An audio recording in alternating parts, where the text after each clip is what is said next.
Hi everyone, it's Jamie from Rule and Rooted, and today I want to show you my vegetable garden. I live in southern Ohio, so I garden in zone 6B, and this is mid-June. So everything is really starting to take off and fill in nicely, but it's been really hot this week. Yesterday was about 95 with the heat index of 100, and today is going to be about the same. So I wanted to get out to the garden really early this morning so I could show you what everything was looking like before it started getting droopy from the summer heat.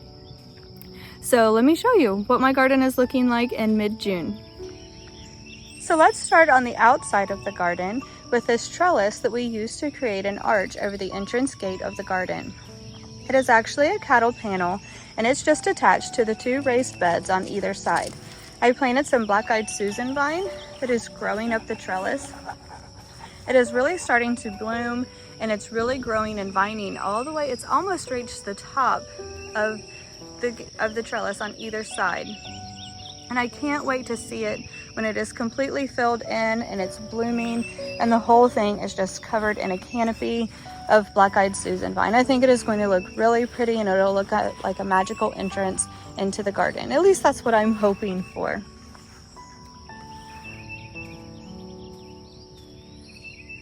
I have a couple of containers of pansies on either side that I started them in my greenhouse. They're actually still doing pretty good considering the summer heat that we've been having. So I'm hoping that I can get just a few more weeks out of those pansies as well.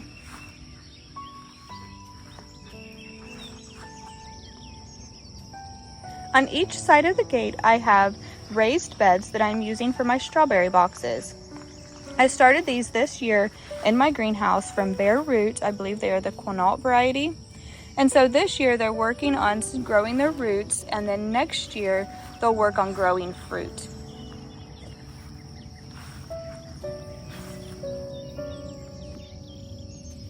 I have grown this variety before, and it's one of my favorite because the berries get really big and they're really sweet and juicy.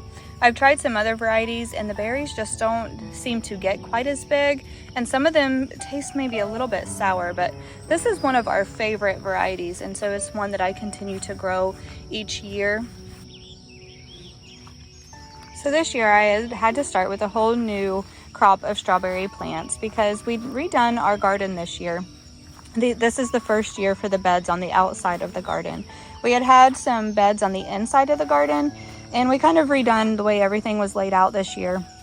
And so those plants were getting kind of old and tired, and they weren't producing quite as well anyways. And so we just kind of pulled them up, and we started with a whole new fresh batch of strawberry plants this year.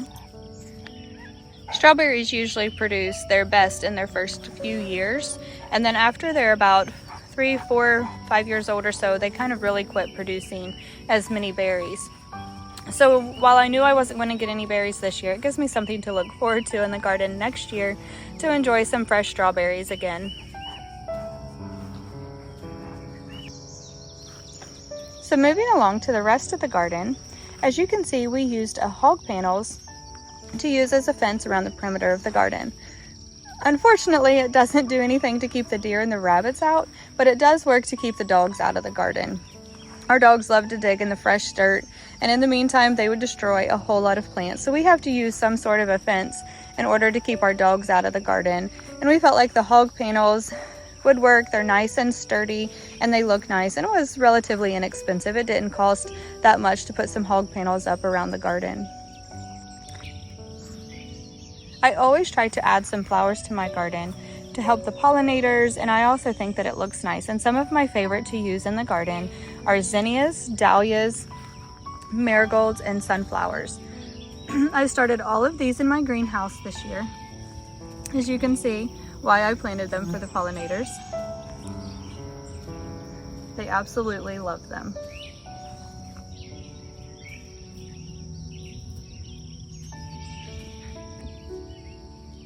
And as you can see, they're really starting to bloom. I believe this zinnia is a Queen Lime Red. I purchased these seeds from Baker Creek. This is the first year of growing the Queen Lime Red, and I like the different colors of them. They're different than a lot of them that I've planted before, and I think they're really pretty.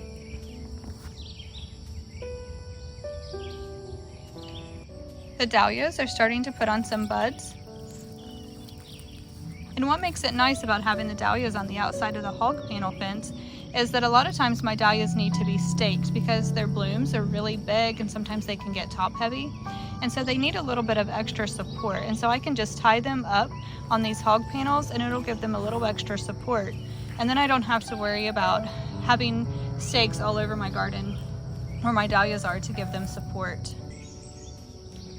And as you can see down on this end, I have some sunflowers that are taller than all of the rest of them. And that is because they were volunteers that came up from last year's sunflowers that I had planted. And so I noticed that they had started coming up and right along the fence, and that's where I was going to be planting them anyways. And so I just left them. And so these are volunteers, and that is why they are bigger than all of the rest of the sunflowers and the zinnias and dahlias that I have planted.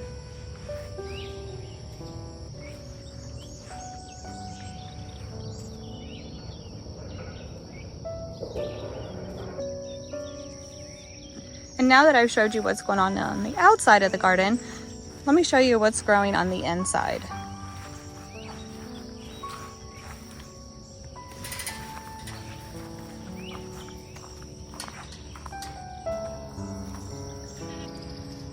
So first, like I said, I love to plant flowers in my garden. And so even on the inside, I do have a row on either side of the inside of the gate of some zinnias that I planted for a backdrop behind the strawberry boxes, and also to help bring some more pollinators into the garden and incorporate that color. I love color, I love flowers, and I enjoy incorporating them anywhere that I possibly can. Because look at those blooms.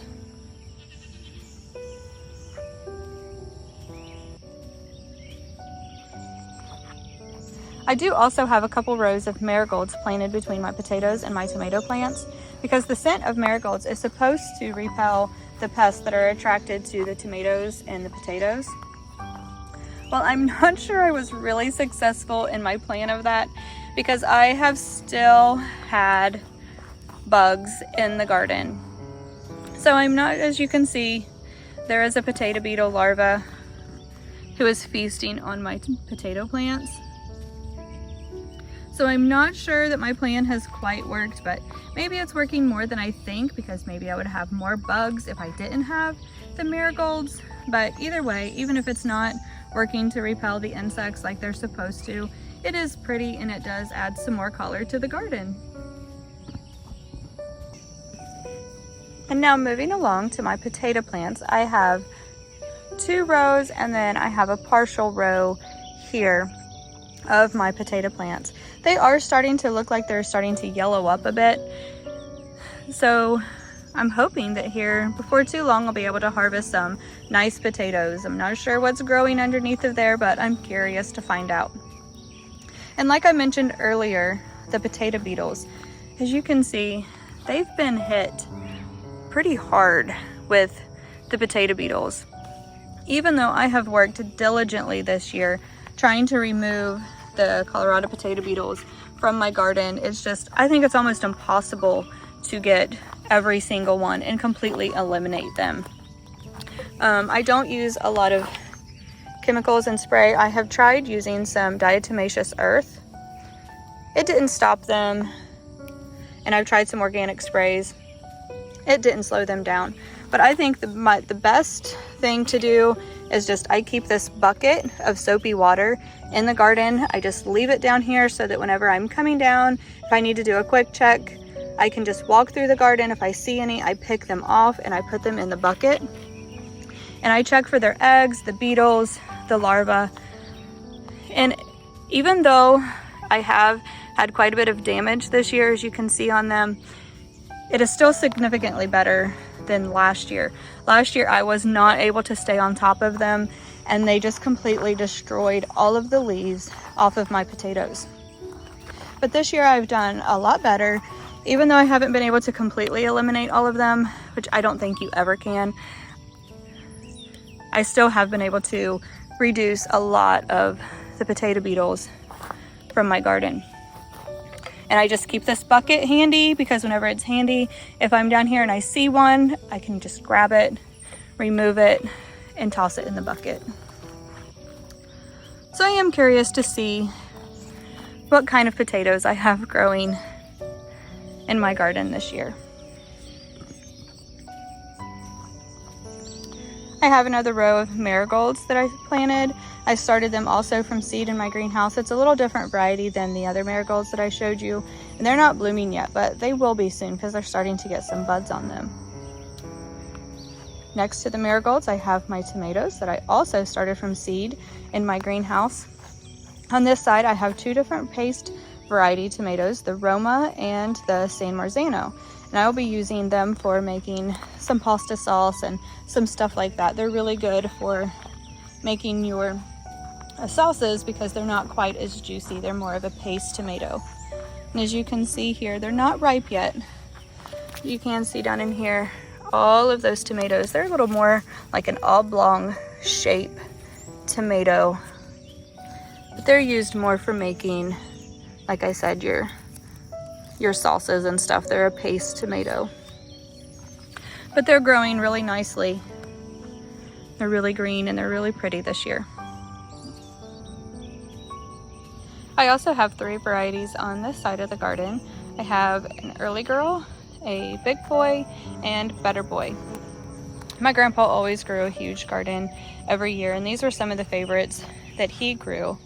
And I can see why. They are really good tomatoes. They're a variety that we really like to eat, and you can see they're not ripe yet, but getting some nice tomatoes on those as well.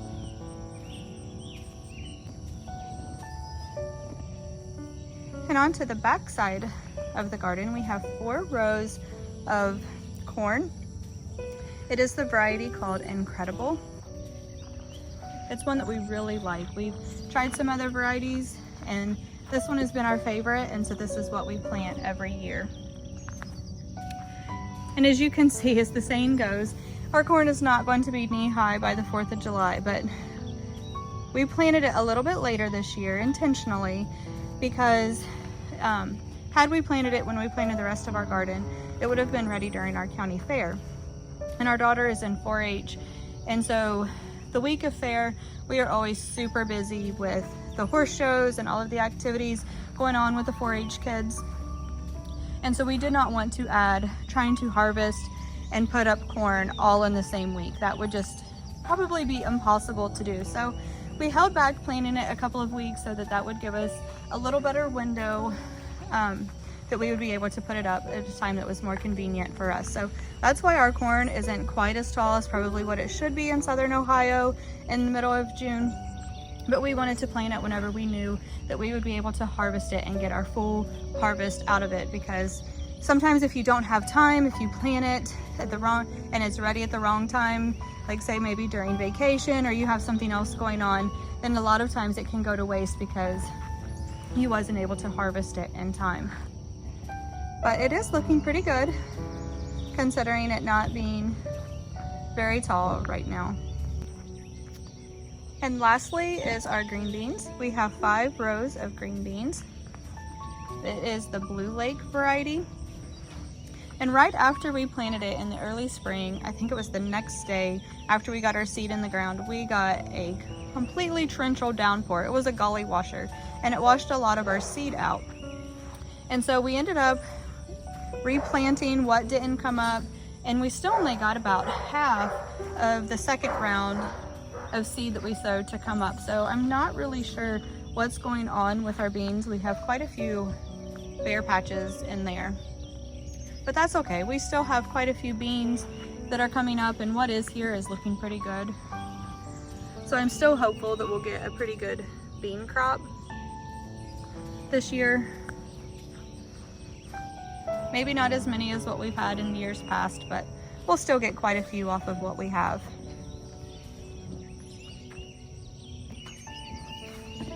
I'm sure you've noticed all of these black hoses that I have laying throughout the garden, and that is what I use for my watering system.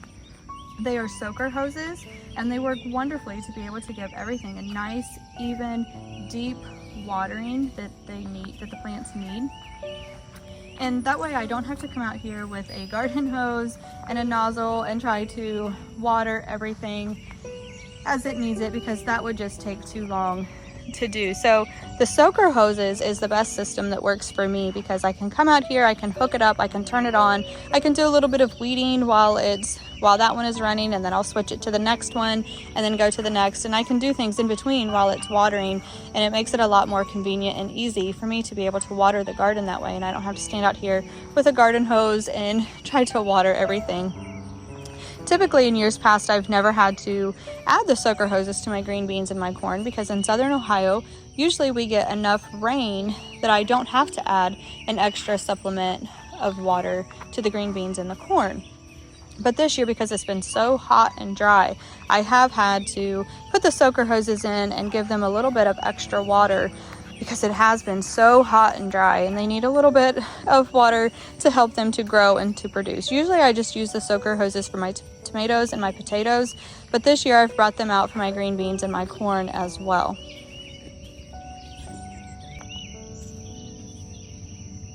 And that is it for my June garden tour. I appreciate y'all taking the time to watch my video. I hope that you have enjoyed it. And until the next time, I hope you have a great day.